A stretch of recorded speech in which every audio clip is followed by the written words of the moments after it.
being sold out right now, that's like it's gonna be a fun game for sure. The passion that fans have for the state as a whole, but also just they just want bragging rights.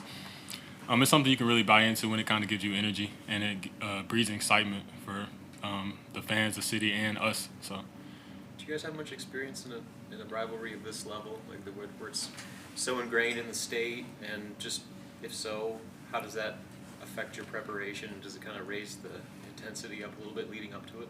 not necessarily to this magnitude. I've never played in like a rivalry game that big, but I played in big games, so it's pretty much the same. It kind of makes it more fun to just, like I said, bragging rights for the state, also for the whole year. You don't play them again until next year, so it'll be fun. It's going to be a lot of energy in the building, a lot of things going on before and after the game. So we're just going to try to come out here and play hard, play with heart, and win.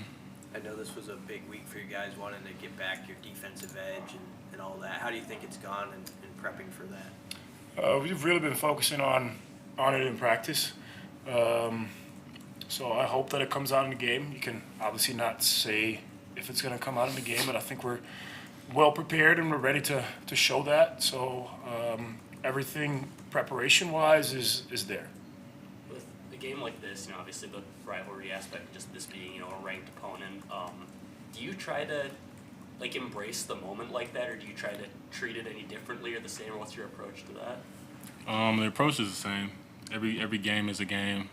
We treat every opponent with respect. We approach the game in respect 94, something we say. Nothing really changes. Our approach is the same. Our scouting is the same. We just lock into what each opponent wants to do and try to shut them down. What stands out about Creighton? What do they want to do that you want to address? A lot of three-point shooting. They're one of the best three-point shooting teams in the country. So we're gonna have to game plan for that and know that, and that's gonna be a big emphasis for us to try and stop that. I know you guys didn't play in last year's game, but the previous team had a lot of success pounding the ball inside, controlling the ball offensively.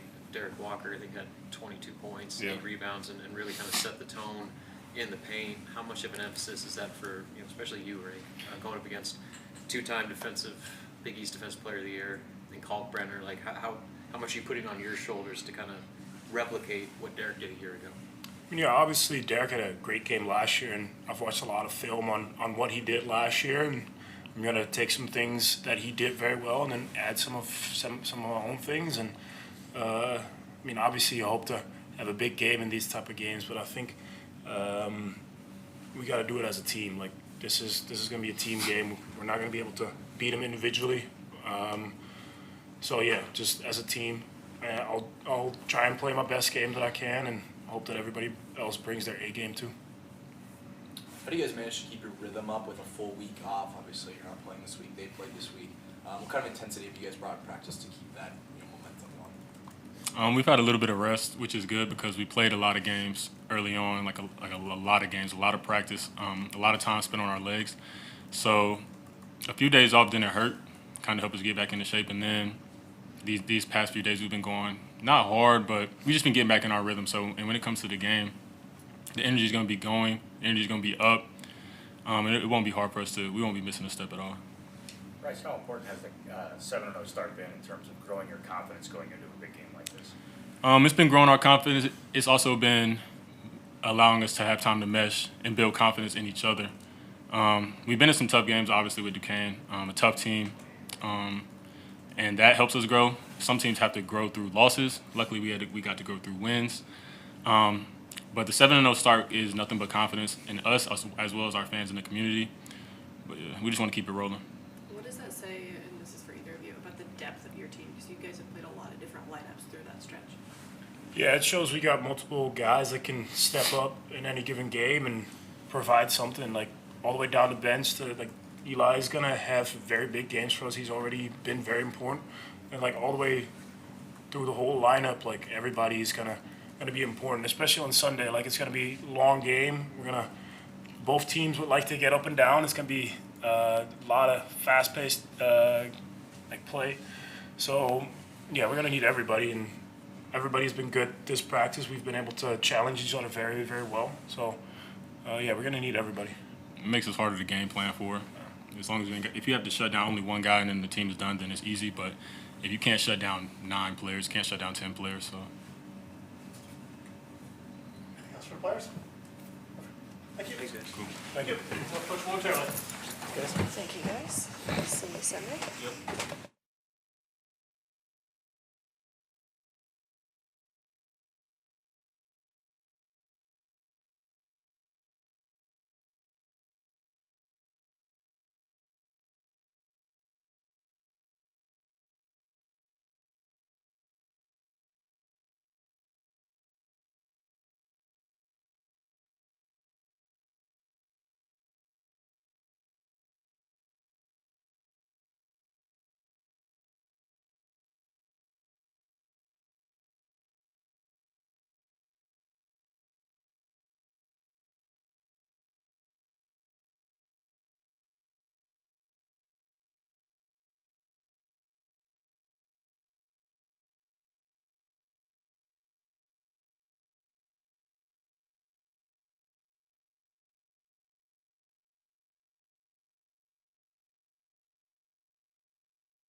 Morning. Questions for Coach? I know you're no stranger to in-state rivalries like this one, and now that you've kind of been in it for a while, how was your understanding, appreciation, just the concept of Nebraska-Creighton changed over the last? Yeah, I mean it's a fun game for players. It's a great game to play in. Rivalry games. It's obviously great for the fan base. It's just not a whole lot of fun for the coaches. But you know, listen. Last year was a lot of fun. The previous 3 were not very much fun in this series. They're an unbelievable team, and you know, just watching them last night, second in the nation in 3-pointers made per game, over 12, shooting over 40% as a team from the 3-point line. 5 guys shooting over 40%, and they just put you in so many difficult positions with their ability to stretch the floor and the pace that they play with. Mac has just done a phenomenal job.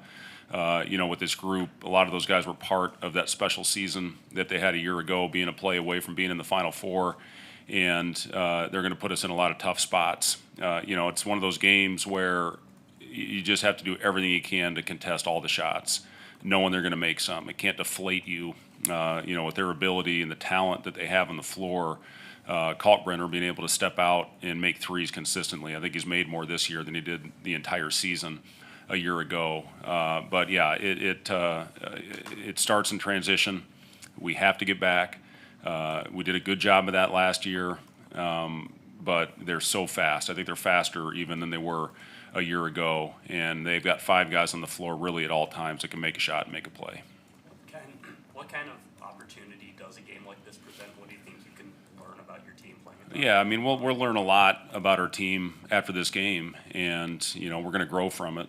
Whatever the result is, and that's how we try to approach every game. Is regardless of what happens out there, you're going to find a way to learn and get better, and grow from things you're doing well. And I think our team has been very resilient in that fact early on in this process. And this happens to be a ranked team in a rivalry game playing in our home court. And I know we're going to have a phenomenal crowd. I love the sellout.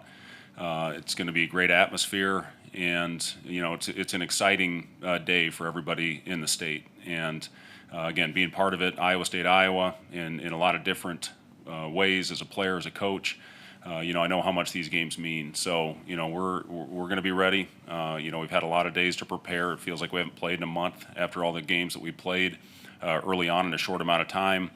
Just try to do everything we can, knowing that we're not going to be able to get every play and every set that they run. They are so good at playing random basketball, spacing the floor, the pace, the way they share it. They just put you in a lot of tough spots. So we just have to go out. The runs that they are capable of going on, I think it was a 17-0 run in the last 10 minutes of the first half, 19-3 to finish the half, and that was the difference in the game. So you have to do everything you can to try to limit the runs that Creighton can go on, and again, not get deflated when they're making tough shots. Something you loved about last year's team was the veteran guys and how they could respond if there was like a 10-2 run on the other side. I know it's early with this group, but do you have a good sense of the mentality they have in those sort of situations? Yeah, I think our team, for the most part, has done a solid job of playing through runs, and we're going to have to continue on with that for the entire season.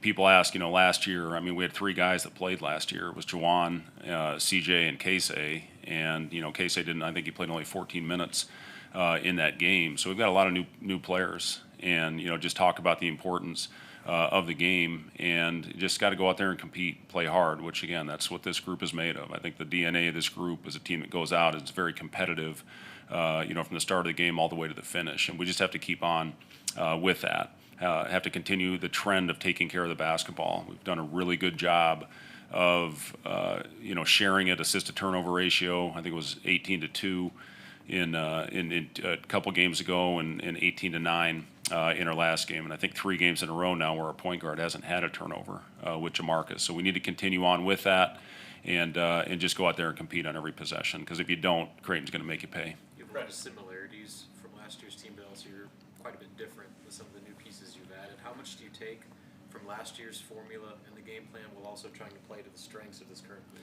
Yeah, I mean, it's different. Both teams are different. And, I still think, at the end of the day, when you look at this Creighton roster, they're going to be right there at the end, just like they were last year, just with the way that they shoot the ball and have multiple playmakers. Shireman is just playing at a completely different level right now. Trey Alexander was phenomenal last night. Kalkbrenner's their rock. They can always throw that thing in there, and generally good things happen when they do that. And then Ashworth, if he's by himself out there on the 3, it's a layup. So, they just put you in a lot of different positions. And then, kind of that rotating spot with Miller, with Trout, with Farabello. All those guys certainly are capable. And then, I think Frankie King is certainly their most physical player in the roster. So all those guys are capable going off for big nights. But again, it's just sticking to the plan and not getting deflated when things aren't going your way. Building on something you just said there, Fred, about the new players, do you have to educate them on this series, and how do you convey to them, I guess, the importance of this game, at least in terms of the fan perspective? Oh, I don't think so. I mean, hell, they all have these things, and they're looking at them constantly, and they see what everybody's saying about them. And I wish that they didn't have it as much. My life is a lot more enjoyable when I don't have that phone with me. But it's being talked about a lot. That's just the makeup of these types of games and in the atmosphere that we're going to have out there. Certainly is a great opportunity for us, to continue on and in the process, and play an unbelievable opponent, and see how we fare against them. So it's a great opportunity. We got a hell of a stretch coming up here with this one, with Minnesota, Michigan State, and at Kansas State.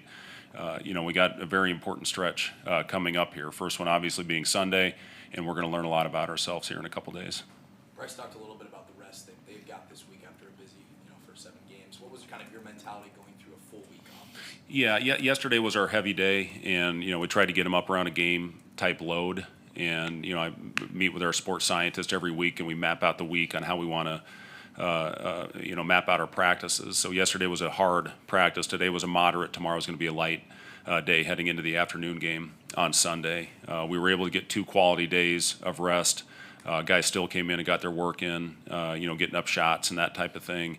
But it was an important week to recover, because we did have some guys with some nagging injuries. But at the same time, try to stay sharp with the things that we've been doing, and it's delicate. How much do you want to go? But with the things that we've been doing, to have a week off in between, in some regards it's been good. In other, on the other hand, it's a little bit difficult, because I felt we were in a pretty good rhythm. But again, we've tried to make it as game-like as possible. In yesterday's practice, backed off a little today, and then again tomorrow is going to be a speed type practice, and getting ready for that tip off on Sunday. You mentioned wanting to see more physicality. Just with that in mind, how have the past couple days of practice? Yeah, it's been good. We really have tried to address it, especially on the defensive rebounding and that type of thing. Offensively, I've liked some things that we've done. We've been tough with the ball. We have done a good job of not over-penetrating. Those are toughness type plays when you do that. But defensively, we got to get back to that mindset of hitting, being physical, the more physical team, and finishing every possession with a 2-hand rebound. I thought we slipped a little bit in that area the last couple games. So it has been a big emphasis. I think our guys have done a good job this week, and we're going to have to, obviously, tomorrow with the size and length that they'll have on the floor, or Sunday. Have you, watching Colorado State Creighton game, Colorado State was really physical against them. What have you taken from that? Yeah, well, one thing, Colorado State's a damn good team. I mean, you saw what they did to Colorado in the next game as well, being up, I think, almost 20 points in that game as well. So Colorado State's a heck of a team. And they did obviously some really good things. And, we all as coaches go back and watch the previous however many games. We've watched every Creighton game that they played this year. And Colorado State did a great job of limiting runs. And that's, I think, the most impressive thing that they were able to do in that game. And then Creighton had one of those nights where the ball didn't go in the hoop. And that's not going to happen very often with that team. And we have to do the best job we can of making them miss and contesting every shot. And if we do that, you live with the result. But we can't give them wide open looks. Again, Trey, the shots he was hitting in the mid-range yesterday, it was really, really impressive. And then the way they spray it out. I think Shireman's hit over 3 threes in every game that he's played this year, and multiple games going into last season. So you just have to contest as well as you can, and not be surprised when they get it off quick, and not be surprised by their speed. We can't come over at the first media timeout and say, guys, we told you they were going to play fast. We have to be diligent in our get back. We cannot chase balls that we're not going to get. Our get back guys cannot crash and go against the rules. And again, we just have to get back and limit them in transition. What do you tell Rankin? And what do you, I guess your bigs in general, because they're going to go against Kalkbrenner, who's such a difficult match. Yeah, they're so good. I've been really impressed with their defense this year, and a lot of that is obviously Kalkbrenner. He is so good at controlling the paint. They forced Oklahoma State into countless long 2-point shots, and Kalkbrenner is the reason for that. So again, you can't go over him. You're not going to get your shot up, and it's going to fuel them. His block shots fuel their break, and that's what I saw when you looked at the Iowa game. They had an 8-0 run, and it started with a block shot that led to an open 3 in transition, and then Kalkbrenner gets a rim run. That's one of the very underrated things that he does, is his ability to run to the front of the rim and get an easy basket in transition. And then the next possession. It was in a minute and 10 seconds. They went on an 8-0 run, and I think that was the final margin, was about 8 points in that Iowa game. So those are the things you have to limit, and being smart in the paint and having good shot selection in the paint is imperative in a game like this. When you have Kalkbrenner and you have King, who's a great pick and roll defender, you have to be smart when you get it in there. Yes, Coach? Thank you, guys. Yes.